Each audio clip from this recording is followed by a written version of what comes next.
this is an important story, and it's important because we have this debate, this ongoing debate about how we should tax our corporations and at what level should we tax our corporations. So the European Union's competition enforcer has ordered that Ireland collect $14.5 billion in taxes from Ireland. There was a court order. The court order is for taxes that was calculated based on the last 10 years. And based on the last 10 years, Apple owes Ireland $14.5 billion. The irony of this is, in fact, that Ireland actually doesn't want to collect this.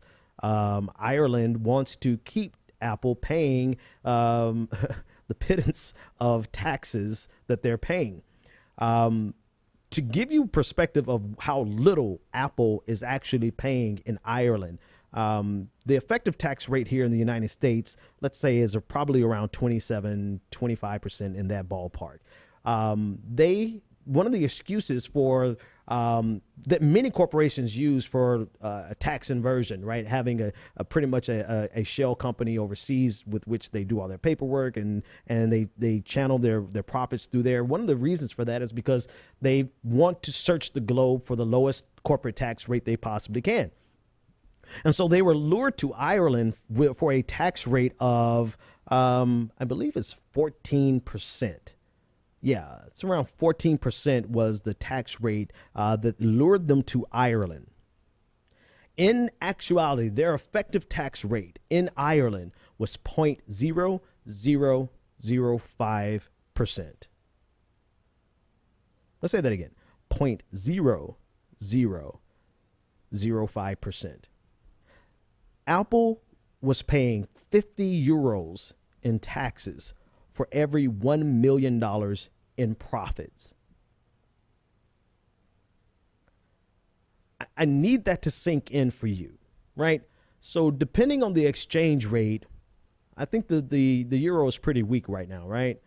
So based on the exchange rate, I am paying more taxes on a monthly basis for my little ridiculous salary than Apple pays for $1 million in profits. I know it's not apples to apples, but I want you to kind of just get the idea.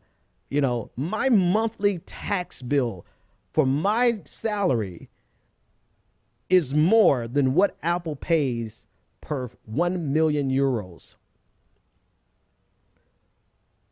And while we have this argument over how much we should pay or charge corporations, what our tax rate should be, the reality of it is that corporations are not going around the country, around the world looking for the lowest tax rate. They're going around the world looking for no tax rate.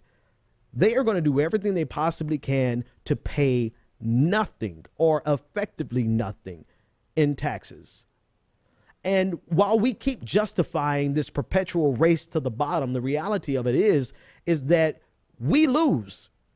And by we, I mean society, the government that the people make up, the people that make up the government, we the people, we lose because we have entities that are in our midst, corporations, that are able to extract all of the profits that they can muster and organize to extract from this society, from our country, and they have zero social responsibility to that country.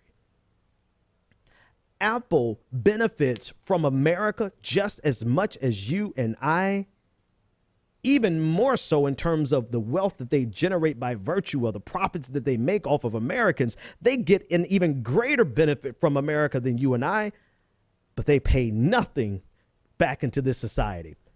And I know somebody's going to say, yeah, well, they employ people. All right, so in Ireland, they employ about 6,000 people, right? And they paid basically nothing to Ireland. But 6,000 jobs in Ireland is a big deal, right? 6,000 jobs is a big deal because Ireland is a smaller nation. But the reality of it is they're doing Ireland no big favor by employing these people because Apple cannot operate without the people that they hire. They're not doing you. That's not an excuse that you're creating jobs. You need to create these jobs so that you can create the profits. The reality of it is you're not going to create one. If you're a good corporatist, if you're a good capitalist and a good CEO, you are not going to create one additional job that is necessary to generate the level of profits that you want to generate. So saying that you're coming to create jobs is not something that you're doing for us. It's something that you're doing for your business so that you can generate these profits. Creating jobs so that you can create profits does not constitute the type of social contribution that is deserved from an organization or entities that is able to extract such tremendous wealth on the same roads that we drive on, with the same national security that we are afforded, with the same public schools that we send our kids to. They extract wealth from those of us who work 9-to-5 jobs. We buy their products because their products are in our faces every single day, everywhere we go. They derive a tremendous benefit from our society without giving anything back to our society, because people honestly believe that the best thing for us to do is to lower our taxes, because if we don't lower our taxes, then they're going to go to Ireland and get 14%. Well, the reality of it is they bitch slapped Ireland as well, and Ireland has gotten less than 1%, far less than 1%, 50 euros on a million euros. I am paying more taxes than Apple is paying as a percentage of my income than Apple is paying to Ireland. And so Ireland is due $14.5 billion in taxes, and we're stuck in this inevitable cycle of the race to the bottom because someone with their trickle-down theory and their supply side economics says that we should just cut taxes to stimulate growth.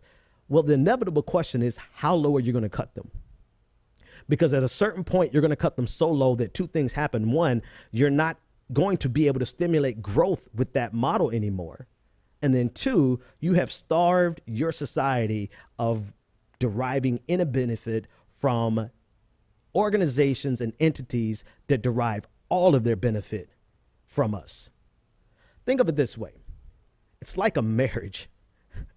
It's like a marriage where one person is able to be free with zero responsibility to the household, to go and do whatever they want. They can have their career. They can have their second career. They're free to do anything and everything they want, and they make all the money that they want, and they leave their other spouse, their significant other, home, responsible for everything that's happening in that home. And yet at the end of the month, they look at each other and say, hey, babe, why didn't you pay rent this month? Babe, why didn't you keep the lights on? Babe, why didn't you do this? Why didn't you do that?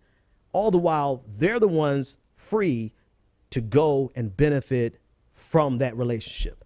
We're in a broken relationships with corporations. We are in a very abusive relationship with corporations, and it's because our leaders believe and have bought into this neoliberal economic paradigm that says that we need to lower taxes no matter what. We need to lower taxes because we believe that's going to stimulate growth, and because we're in competition globally with other nations that are going to lower their taxes. Well, the question is, are we going to compete with 0.0005% tax rate with Ireland? We have reached the bottom of that race to the bottom.